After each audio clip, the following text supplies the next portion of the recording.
कामयाबी तो काम से होगी न हुस्न कलाम से होगी, जिक्र एहतमाम से होगी, जिक्र के इल्तिजाम से होगी।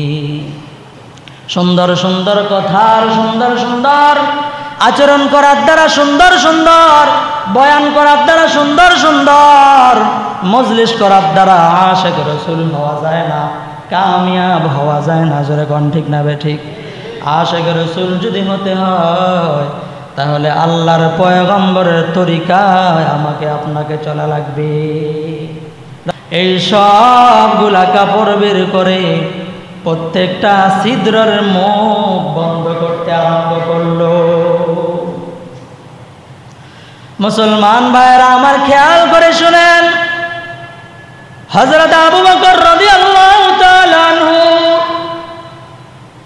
তার ব্যাগের সব কাপড়গুলা এক পর্যায়ে বের করে ছিদ্রের মুখগুলা বন্ধ করতে করতে এক পর্যায়ে ব্যাগের সবগুলা কাপড় শেষ হয়ে গেছে, কিন্তু ছিদ্রের মুখ বন্ধ করা এখনো শেষ হয় নাই। এবার হযরত আবু বকর নিজের শরীরের মধ্যে যে কাপড়টা আছে, গায়ের যে চাদর আছে, যে জামাটা আছে, হযরত আবু বকর এই জামাটা খুলে ফেলছে। গায়ের জামাটা খুইলা হযরত আবু বকর রাদিয়াল্লাহু তাআলা আনহু এই ছিদ্রের মুখগুলা চিরে চিরে মুখগুলা বন্ধ করতেছে, গেঞ্জিটাও খুলে ফেলছে। আর কোন কাপড় হযরত আবু বকর রাদিয়াল্লাহু তাআলা আনহুর কাছে আর অবশিষ্ট নাই। কিন্তু এরপরেও একটা গর্ত রয়ে গেল। এই গর্তটার মধ্যে কিছু দিবে, এই গর্তের মুখটা বন্ধ করবে এমন কোন কাপড় সরঞ্জামাদি নাই। এবার কি করবে? এবার হযরত আবু বকর রাদিয়াল্লাহু তাআলা আনহু আল্লাহর পয়গম্বরকে ইস্তেকবাল করলেন, বলে দিলেন, ইয়া রাসূলুল্লাহ, ইয়া হাবিবাল্লাহ, ওগো আল্লাহর নবী, আসেন আসেন, বিছানা তৈরি হয়ে গেছে। ইয়া রাসূলুল্লাহ, ভিতরে প্রবেশ করেন। এবার আল্লাহর পয়গম্বর ভিতরে প্রবেশ করলেন। হযরত আবু বকর রাদিয়াল্লাহু তাআলা আনহু বললেন, ইয়া রাসূলুল্লাহ, আমার রানের উপর মাথাটা রেখে আপনি শয়ন করে ফেলেন, ঘুমায় যান। ওগো আল্লাহর নবী, আপনি তো এত কষ্ট করে এই মক্কা ছেড়ে এত কষ্ট করে হেঁটে হেঁটে হিজরত করে আসছেন, আপনার শরীর অনেক ক্লান্ত। চিন্তা করেন, দুইজনই তো ক্লান্ত, কিন্তু আল্লাহর পয়গম্বরকে বলতেছেন, ইয়া রাসূলুল্লাহ, আপনি তো ক্লান্ত, আপনি একটু শুয়ে পড়েন। আলোচনা চলতেছিল আল্লাহর রাসূল সাল্লাল্লাহু আলাইহি ওয়াসাল্লামের। তো বলতেছিলাম যে আল্লাহর রাসূল সাল্লাল্লাহু আলাইহি ওয়াসাল্লাম ইলমের এবং দ্বীনের আমানত মানুষের কাছে পৌঁছাবার জন্য আল্লাহর রাসূল সাল্লাল্লাহু আলাইহি ওয়াসাল্লাম মক্কার শহরের মধ্যে আর থাকতে পারলেন না। আল্লাহর রাসূল সাল্লাল্লাহু আলাইহি ওয়াসাল্লাম হিজরত আরম্ভ করে দিলেন। হিজরত করতে করতে করতে করতে যখন আল্লাহর রাসূল সাল্লাল্লাহু আলাইহি ওয়াসাল্লাম দীর্ঘ সময় হিজরত করার পরে সামনে আসলো একটি পাহাড়, নাম হলো জাবালে সূর, যেটা হলো মক্কা থেকে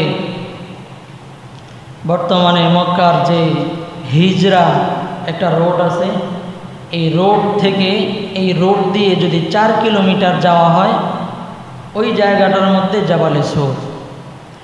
আল্লাহর রাসূল সাল্লাল্লাহু আলাইহি ওয়াসাল্লাম দীর্ঘ সময় চলতে চলতে চলতে চলতে আল্লাহর রাসূল সাল্লাল্লাহু আলাইহি ওয়াসাল্লাম সামনে যখন এই পাহাড়টা পড়ে গেল, আল্লাহ রসুল হযরত আবু বকর রাদিয়াল্লাহু আনহুকে ডাক দিয়া বলে, আবু বকর, আমাদের একটু বিশ্রাম করার দরকার, একটু যাত্রা বিরতির খুব প্রয়োজন, শরীর খুব ক্লান্ত হয়ে গিয়েছে। এবার হযরত আবু বকর রাদিয়াল্লাহু আনহু, যারা হজে গেছেন, এখনো হজের মৌসুম, এই জাওয়ালে সৌরের মধ্যে যাওয়াটা হাজিরা, এবং যারা উমরা করতে যায় এই জাওয়ালে সৌরটা দেখার জন্য মানুষের হাজিদের অনেক আগ্রহ। যে জায়গার মধ্যে আল্লাহ রসুল আল্লাহ তাআলা পাঠিয়েছেন ওখানে থাকতে পারলেন না, নিজের মাতৃভূমি, মায়ের ভূমি, বাবার ভূমি ছেড়ে চলে যাচ্ছেন। তো প্রথম ঘাঁটি কোথায় হয়েছিল এটা দেখার জন্য সমস্ত হাজিরাই তাদের মনের মধ্যে অনেক ব্যাকুলতা, অস্থিরতা, তার আশা থাকে। যদিও ওখানে যাওয়া, ওখানে দেখা এটা হজের এবং উমরার কোনো বিষয় না, কিন্তু মানুষ দেখে কেন? ইবরত হাসিল করার জন্য, যে আমার রসুল, আপনার রসুল, প্রিয় নবীজি সাল্লাল্লাহু আলাইহি ওয়াসাল্লাম দেশান্তরিত হয়ে দেশে থাকতে না পেরে যখন চলে গেলেন, আর সর্বপ্রথম থামলেন যেই জায়গার মধ্যে, স্টেশন গাড়লেন যেখানে, সেটার নাম হলো জাবালে সূর। সুবহানাল্লাহ। প্রায় উঁচা হলো 1 কিলোমিটার। এই জন্য যারা দুর্বল এরা এখানে উঠতেই পারে না। তো দেখেন এখনকার এত 1500 বছর পরের অবস্থা, এত উন্নত করার পরে যদি এমন অবস্থা হয়, আজ থেকে 1500 বছর আগের অবস্থাটা কেমন ছিল? প্রায় উঁচা হলো 1 কিলোমিটার, 1 কিলোমিটার থেকে কম, এই জন্য বললাম প্রায় 1 কিলোমিটার, এত উঁচা। এই পাহাড়ের দিকে আল্লাহ রসুল উঠতে শুরু করলেন। উঠতে উঠতে যখন একটা গুহা দেখা গেল, একটা গর্ত দেখা গেল বিশাল, তা আল্লাহ রসুল বলেন, আবু বকর, আসো আমরা এই গুহার ভিতরে আশ্রয় নেই, কিছু সময় বিশ্রাম করি। এবার হযরত আবু বকর রাদিয়াল্লাহু তাআলা আনহু আল্লাহর রসুলকে ডাক দেয়া বলে, ইয়া রাসূলুল্লাহ, ইয়া হাবিবাল্লাহ, নবীজি, এই পাহাড়ের মধ্যে এই যে বিশাল বড় একটা গুহা, আপনি এই জায়গার মধ্যে আশ্রয় নেবেন, বিশ্রাম নেবেন। নবীজি, আমি একটু এর ভিতরটা পর্যবেক্ষণ করে দেখে আসি। এই জায়গার মধ্যে, এই গর্তের মধ্যে, এই গুহার ভিতরে থাকার ব্যবস্থা আছে নাকি, বসার কোনো ব্যবস্থা আছে নাকি? হযরতে আবু বকর এই কথা আল্লাহর পয়গম্বরকে বলে গুহার ভিতরে ঢুকলেন। হযরতে আবু বকর গুহার ভিতরে ঢুইকা দেখতেছেন চতুর্দিকে শুধু গর্ত আর গর্ত দেখা যায়, চতুর্দিকে শুধু গর্ত আর গর্ত। মনে হয় যেন সাপের গর্ত, এমন মনে হয়। এবার হযরতে আবু বকর রাদিয়াল্লাহু তাআলা আনহু দেখেন আবু বকরের অন্তরের মধ্যে কেমন প্রেম ভালোবাসা। আল্লাহর পয়গম্বরের সাথী আবু বকর যখন তাকায় তাকায় দেখতেছে চতুর্পাশে গর্ত, ছিদ্র দেখা যায়, উপরে তো ভাসে না। যদি এর ভিতরে কোনো সাপ থাকে, কোনো বিষাক্ত জন্তু থাকে, আর আল্লাহর পয়গম্বর এই জায়গার মধ্যে যদি শয়ন করে, জানোয়ার তো আল্লাহর পয়গম্বরকে মানুষ চিনল, সাহাবীরা চিনল, কিন্তু মক্কার বেশিরভাগ মানুষই তো আমার আপনার পয়গম্বরকে চিনে নাই। কথা কোন ঠিক না বেঠি? ও মুসলমান বন্ধুরা আমার, এবার হযরত আবু বকরের মাথার মধ্যে একটা চিন্তার আবির্ভাব হয়ে গেল। মক্কার আত্মীয় স্বজনরা আল্লাহর পয়গম্বরকে চিনল না, এই গর্তের মধ্যে যদি কোনো বিষাক্ত প্রাণী থাকে, আর এই বিষাক্ত প্রাণী আল্লাহর পয়গম্বরকে না চিনাটাও তো স্বাভাবিক একটা অবস্থা। কিন্তু আল্লাহর পয়গম্বর এই জায়গার মধ্যে থাকতে দিবে? হযরত আবু বকরের অন্তর কিছুতেই মানতেছে না। এই জন্য হযরত আবু বকর রাদিয়াল্লাহু তাআলা আনহু ভিতরে গিয়া দেখলেন এমন ছিদ্র, চতুর্দিকে ছিদ্র। হযরত আবু বকর রাদিয়াল্লাহু তাআলা আনহু নিজের সরঞ্জামাদি সবগুলা খুলে ফেলল। খুইলা ব্যাগের ভিতর থেকে কাপড়গুলা বের করতে আরম্ভ করলো। আল্লাহর পয়গম্বরের শয়ন করার জন্য এই ছিদ্রগুলা আমাকে বন্ধ করা লাগবে।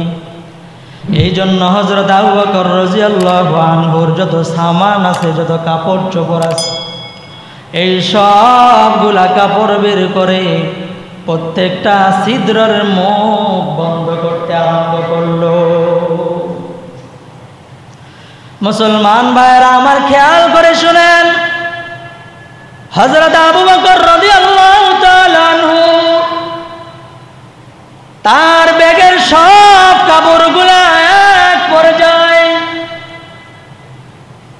বের করে ছিদ্রের মুখগুলা বন্ধ করতে করতে এক পর্যায়ে ব্যাগের সবগুলা কাপড় শেষ হয়ে গেছে।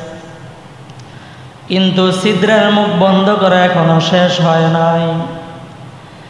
এবার হযরত আবু বকর নিজের শরীরের মধ্যে যে কাপড়টা আছে, গায়ের যে চাদর আছে, যে জামাটা আছে, হযরত আবু বকর এই জামাটা খুলে ফেলছে। গায়ের জামাটা খুইলা হযরত আবু বকর রাদিয়াল্লাহু তাআলা আনহু এই ছিদ্রের মুখগুলা চিরে চিরে মুখগুলা বন্ধ করতেছে, গেঞ্জিটাও খুলে ফেলছে। আর কোন কাপড় হযরত আবু বকর রাদিয়াল্লাহু তাআলা আনহুর কাছে আর অবশিষ্ট নাই। কিন্তু এরপরেও একটা গর্ত রয়ে গেল। এই গর্তটার মধ্যে কিছু দিবে, এই গর্তের মুখটা বন্ধ করবে এমন কোন কাপড় সরঞ্জামাদি নাই।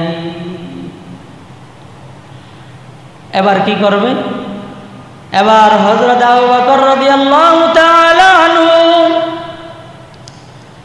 আল্লাহর পয়গম্বরকে ইস্তেকবাল করলেন, বলে দিলেন, ইয়া রাসূলুল্লাহ, ইয়া হাবিবাল্লাহ, ওগো আল্লাহর নবী, আসেন আসেন, বিছানা তৈরি হয়ে গেছে। ইয়া রাসূলুল্লাহ, ভিতরে প্রবেশ করেন। এবার আল্লাহর পয়গম্বর ভিতরে প্রবেশ করলেন। হযরত আবু বকর রাদিয়াল্লাহু তাআলা আনহু বললেন, ইয়া রাসূলুল্লাহ, আমার রানের উপর মাথাটা রেখে আপনি শয়ন করে ফেলেন, ঘুমায় যান। ওগো আল্লাহর নবী, আপনি তো এত কষ্ট করে এই মক্কা ছেড়ে এত কষ্ট করে হেঁটে হেঁটে হিজরত করে আসছেন, আপনার শরীর অনেক ক্লান্ত। চিন্তা করেন, দুইজনেই তো ক্লান্ত, কিন্তু আল্লাহর পয়গম্বরকে বলতেছেন, ইয়া রাসূলুল্লাহ, আপনি তো ক্লান্ত, আপনি একটু শুয়ে পড়েন। ডাক দেয়া বলতেছে, ইয়া রাসূলুল্লাহ, আপনার এলাকাবাসী, আপনার আত্মীয় স্বজনরা তো আপনারা চিনল না। ওগো আল্লাহর নবী, যে চেহারার উপরে, যে শরীরের উপরে মশা মাছি বসা পর্যন্ত আল্লাহ তাআলা হারাম করে দিয়েছেন। জোরে কোন আল্লাহু আকবার। এবার আল্লাহর রাসূল সরওয়ারে দো আলম নবী, দো জাহানের সরদার, ক্লান্ত শরীর নিয়ে হযরত আবু বকর রাদিয়াল্লাহু তাআলা আনহুর উরুর উপরে মাথা রেখে আল্লাহর পয়গম্বর শয়ন করে ফেলেছে। হযরত আবু বকর রাদিয়াল্লাহু আনহুর রানের উপরে আল্লাহর রাসূল মাথা রেখে আল্লাহর রাসূল শুয়ে পড়ছে, ক্লান্ত শরীর। শোয়ার সাথে সাথে আল্লাহর রসুল ঘুম চলে আসছে, ঘুমায় পড়ছে। এবার আবু বকর রাদিয়াল্লাহু আনহু চিন্তা করতেছে যে এত ছিদ্রগুলা বন্ধ করলাম, যে একটা ছিদ্র তো এখনো বাকি আছে, এই ছিদ্রটা দিয়ে যদি কোনো সাপ আইসা আল্লাহর রসুলকে যদি ধ্বংসন করে আর এর বিষ কিয়া যদি আল্লাহর রসুল দুনিয়ার থেকে বিদায় হয়ে যায়, আল্লাহর রসুল যদি কষ্ট পায়, তাহলে কিয়ামতের ময়দানে মাহশারের মধ্যে আল্লাহর সামনে আমার রসুলের সামনে আমি কিভাবে জবাব দেব, এই চিন্তা করতেছে। আর এক পর্যায়ে চিন্তা করলে ঠিক আছে, যেহেতু কোনো কাপড় নাই, এই গর্তের ভিতরে আমি আমার পাটা ঢুকাই দেব। সাপ যদি দংশন করে আমাকে দংশন করবে, আমি যদি দুনিয়ার থেকে বিদায় হয়ে যাই কিছুই হবে না, কিন্তু আল্লাহর রসুল যদি দুনিয়ার থেকে বিদায় হয়ে যায় তাহলে ইসলামের বহু বড় ক্ষতি হয়ে যাবে। দেখেন ইসলামের মহাব্বত, নবীজির মহাব্বতটা কেমন বেশি। মুসলমান ভাইয়েরা আমার, আল্লাহ পাক রব্বুল আলামিন ডাক দিয়ে বলেন সূরা তাওবার ৩৮ নম্বর আয়াতের মধ্যে আল্লাহ পাক রব্বুল আলামিন ডাক দিয়ে বলেন ইয়া আইয়ুহাল্লাযীনা আমানু মা লাকুম ইযা ক্বিলা লাকুম ইনফিরু ফি সাবিলিল্লাহ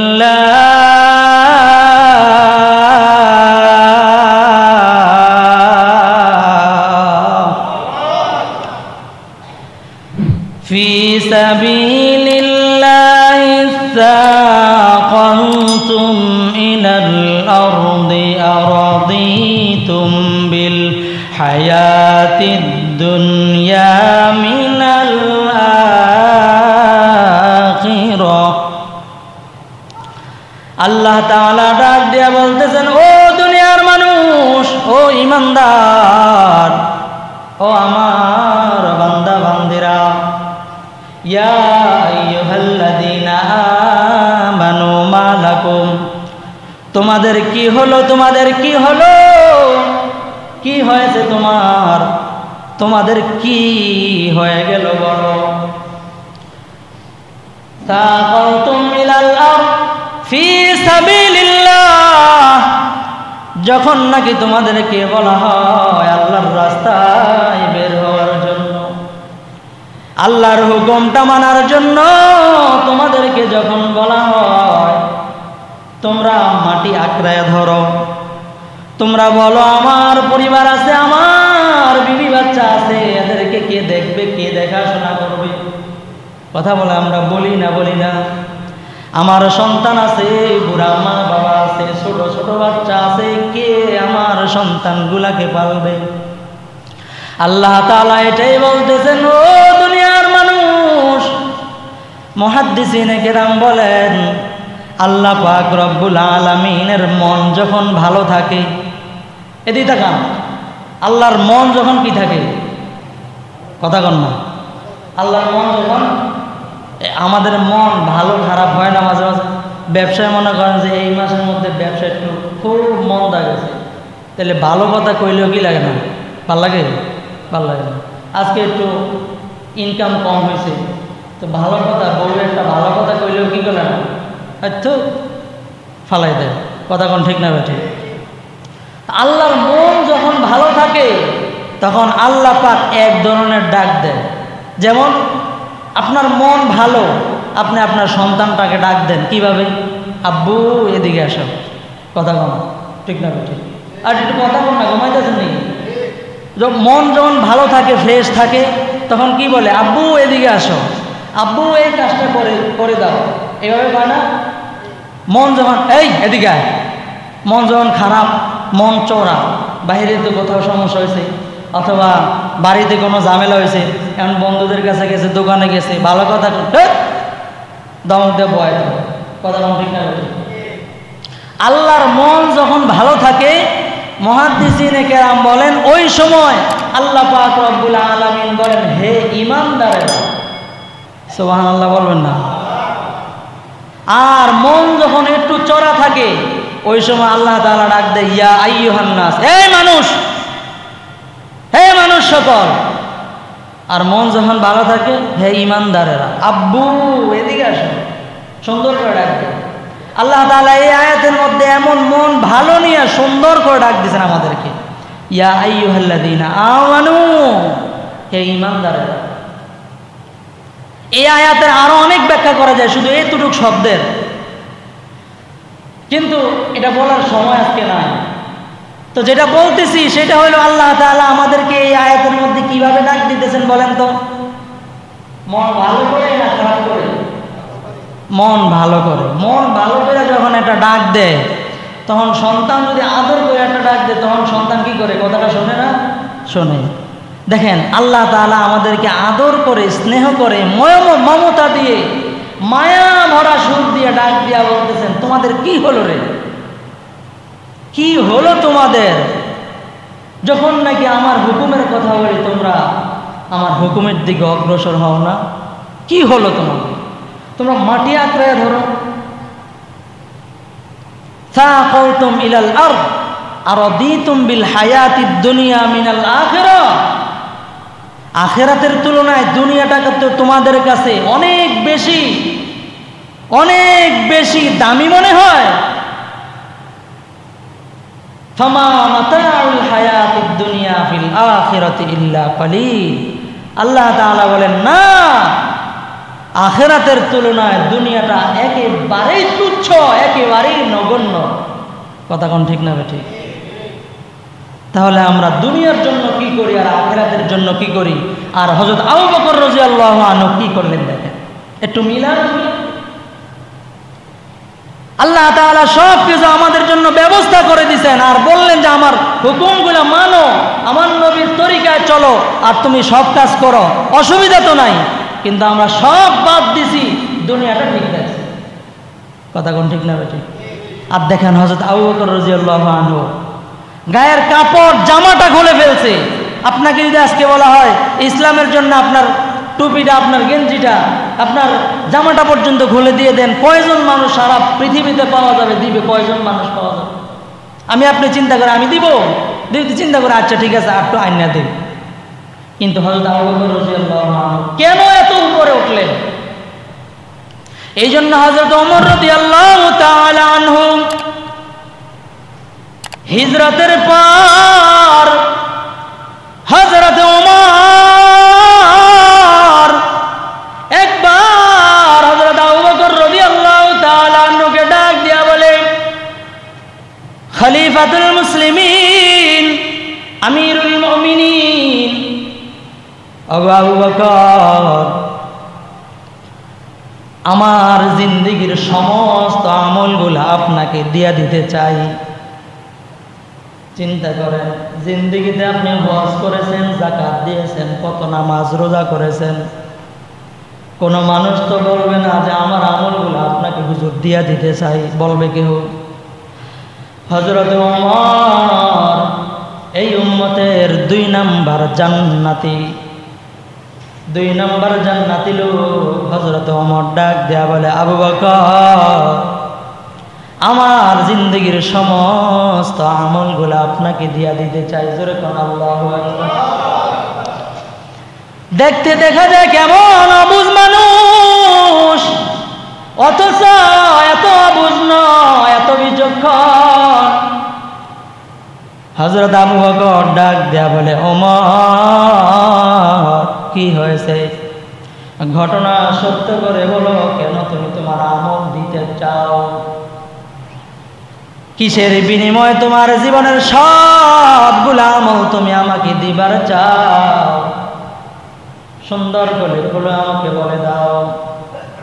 হযরত ওমর ডাক দিয়া বলতেছে, আবু বকর, আমার পুরা জিন্দেগীর আমলের বিনিময় ওই যে হিজরতের 3 রাত্র আপনি আল্লাহর পয়গম্বরের সাথে গারে সুরের মধ্যে ছিলেন, এই 3 রাত্রের একটা রাত্র আমার জিন্দেগীর সব আমলের বিনিময় দিয়া দেয়।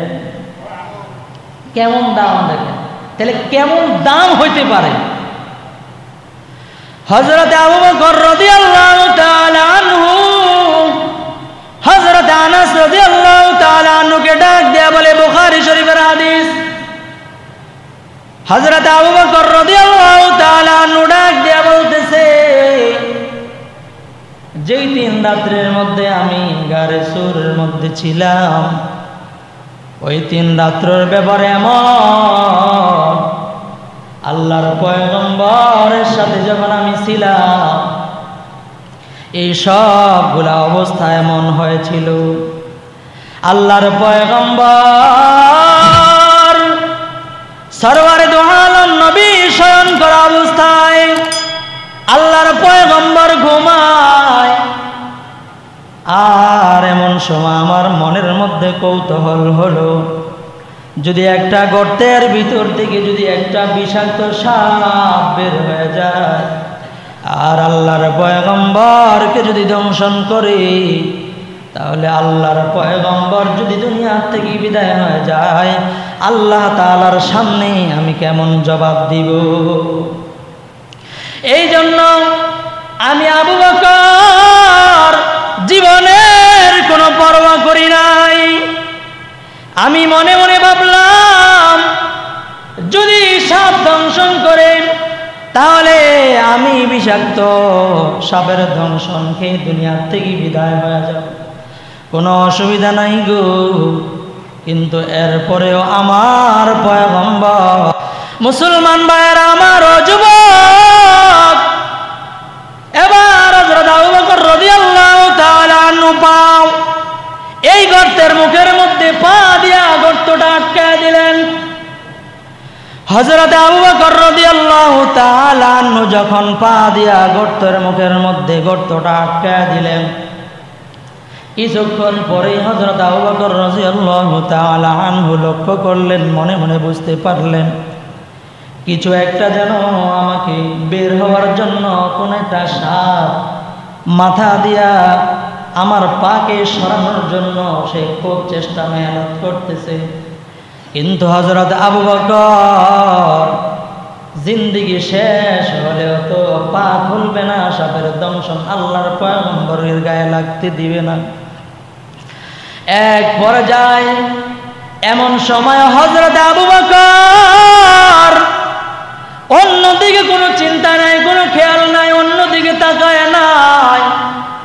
হযরত আবু বকর রাদিয়াল্লাহু তাআলা আনহু এই মুহূর্তেও আল্লাহর পয়গম্বরের চেহারার দিকে, আল্লাহর পয়গম্বরের চেহারার দিকে হযরত আবু বকর নজর করে আছে। আল্লাহু আকবার বলেন না।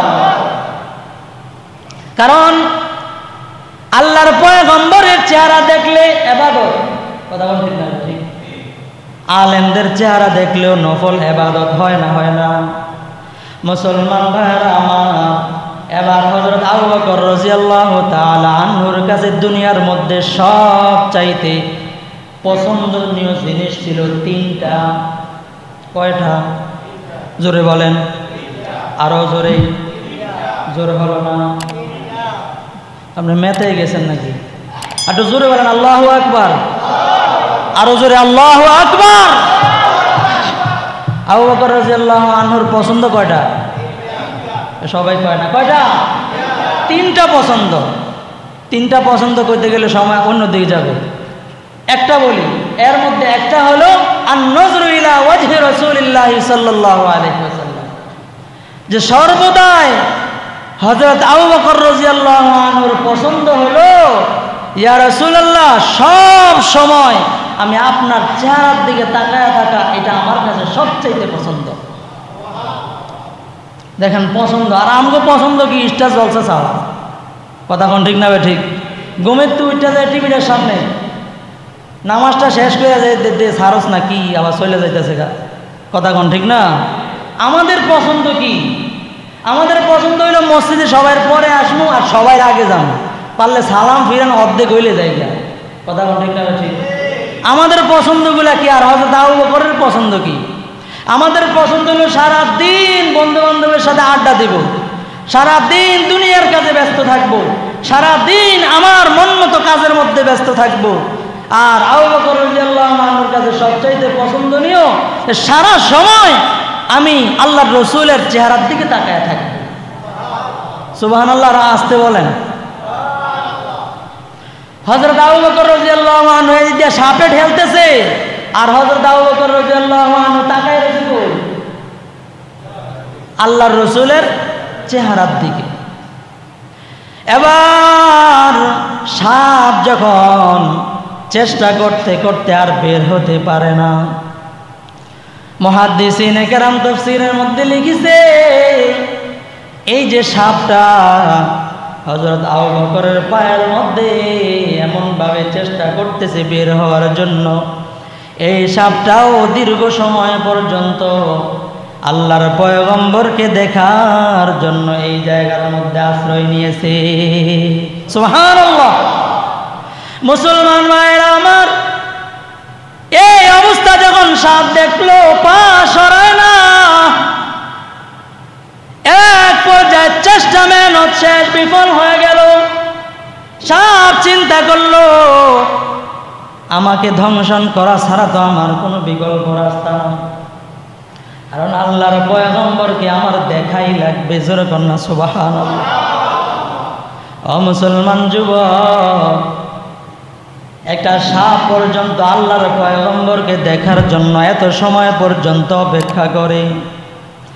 আল্লাহর পয়গম্বরকে মহব্বতটা এই সাপের ভিতরে কত বেশি, আর আমি আর আপনি আল্লাহর পয়গম্বরের আশিক রাসূল দাবি করি কেউ যদি আশিকে শয়তান বলে, তাহলে আমার ভিতরে আগুন ধরে যায়। কথা কোন ঠিক না ঠিক? কিন্তু দেখেন আল্লাহর পয়গম্বরের কয়টা সুন্নত আমি মানি। হাতার ভিতরে, পোশাকের ভিতরে, চুলের ভিতরে, অঙ্গ প্রত্যঙ্গের ভিতরে, খাবারের ভিতরে, ব্যবসায়, আমার ঘরে বাইরে, মসজিদে প্রবেশের সময়, বাড়িতে প্রবেশের সময়, অসুস্থ হলে আল্লাহর পয়গম্বরের সুন্নত আছে না নাই? জোরে বলেন।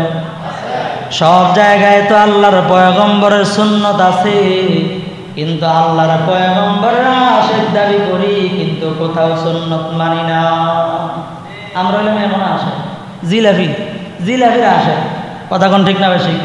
সিন্নির আসে আমরা, সিন্নি পাইলে দৌড়, জিলাপি পাইলে আরো দৌড়। কথা নাই? কথা কোন ঠিক না বেশি? আমরা হইলাম আশেক, হইল এগুলোর। আর দেখেন সাহাবায়ে কেরাম আশেক, সাপের কামড় খাইতেছে, সাপে দংশন করে পুরো শরীর বিষাক্ত হয়ে গেছে, ওই সময় পাও সরায় না, আর আল্লাহর রসুলের চেহারা থেকে নজরও সরায় না।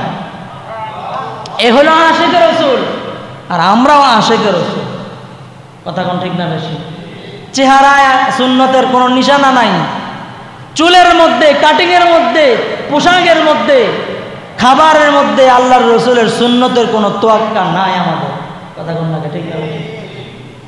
মুসলমান ভাইয়েরা আমার, এবার আল্লাহর পয়গম্বর শয়নরত অবস্থায় হযরত আবু বকর রাদিয়াল্লাহু তাআলা আনহু যখন নাকি সাপ এক পর্যায়ে দংশন করলো, হযরত আবু বকর রাদিয়াল্লাহু তাআলা আনহু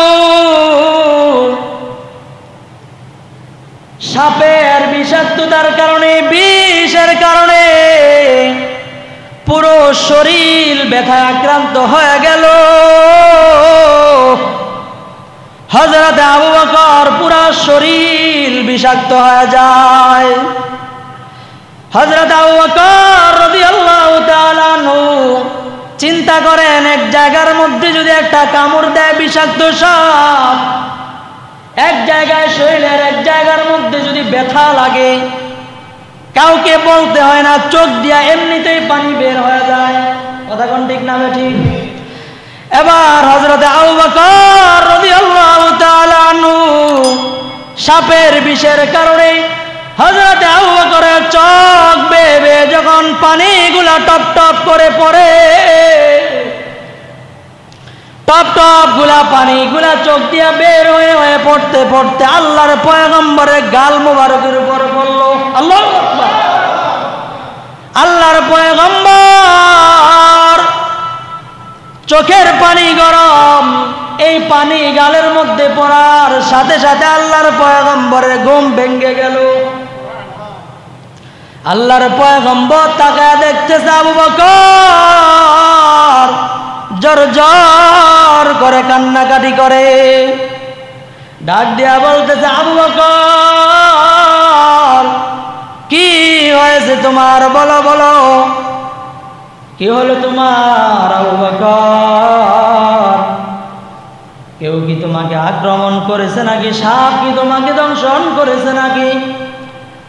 হযরত আবু বকর রাদিয়াল্লাহু তাআলা আনহু বলতেছে ইয়া রাসূলুল্লাহ ইয়া হাবিবাল্লাহ, ওই যে একটা গর্তের মধ্যে কিছুই দিতে পারি নাই গো নবীজি,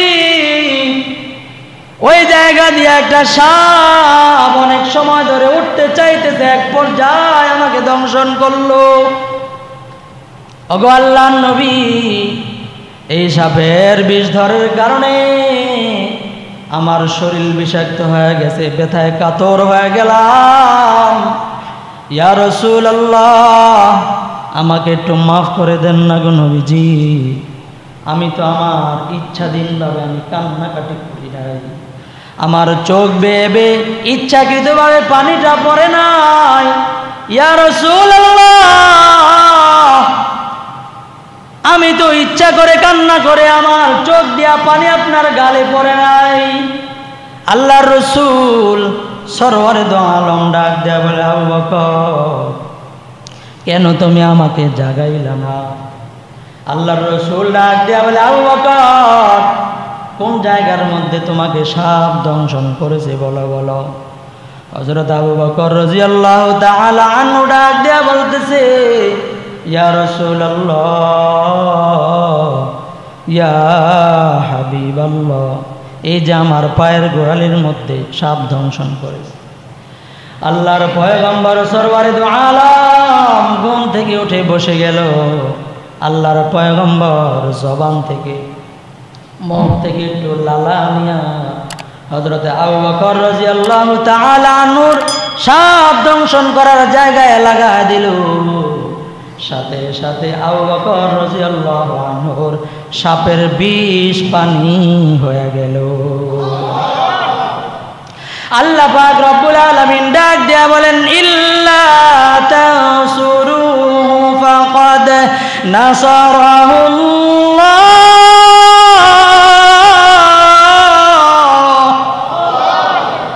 إذ أخرجه الذين كفروا ثاني اثنين إذ هما في الغار